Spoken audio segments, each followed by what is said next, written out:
ഈ ഒരുപാട് പൈസ ഉണ്ടാക്കുന്നതിലൊന്നും ഒരു കാര്യമില്ല.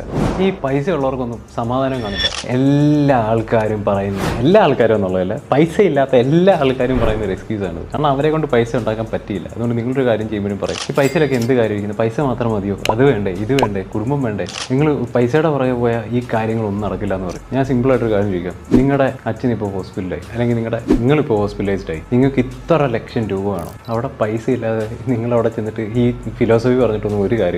അപ്പം ഈ പറയുന്നവരൊക്കെ അവർക്ക് കാശുണ്ടാക്കാൻ പറ്റാത്തതുകൊണ്ട് മാത്രം പറയുന്ന ഒരു എക്സ്ക്യൂസ് മാത്രമാണ് ഇത്. നിങ്ങൾ കണ്ടിട്ടുണ്ടോ ഈ വലിയ കോടീശ്വരന്മാർ ആരെങ്കിലും കാശ് വെറുതെ കൊടുക്കില്ല. ഇത് ഭയങ്കരമായിട്ടുള്ളൊരു മാനിപ്പുലേഷൻ മാത്രമാണ്. അപ്പോൾ ആ ഒരു സാധനത്തിൽ പെടാതിരിക്കുക. നിങ്ങൾക്ക് എന്ത് അച്ചീവ് ചെയ്യണമെങ്കിലോ, നിങ്ങൾക്ക് ആരെങ്കിലും ആണോ, if you want to be respected, നിങ്ങൾ ആദ്യം ചെയ്യേണ്ട കാര്യം യു ഷുഡ് മേക്ക് മണി. പൈസ മാത്രമാണ് സുപ്രീം എന്ന് ഞാൻ പറയില്ല. ഇപ്പം ഞാൻ എൻ്റെ ഒരു വീഡിയോ തന്നെ പറഞ്ഞിട്ടുണ്ട്, first thing is health, second thing is relationship, third thing is money. അപ്പം അത് അത്രയും ഇമ്പോർട്ടൻ്റ് ആണ്. ഇങ്ങനെ പറയുന്ന ആൾക്കാരുടെ ഒന്നും വാക്ക് നിങ്ങൾ കേൾക്കാൻ പോലും. നിങ്ങൾക്ക് ചെയ്യാനുള്ള കാര്യങ്ങൾ നിങ്ങൾ ചെയ്യണം.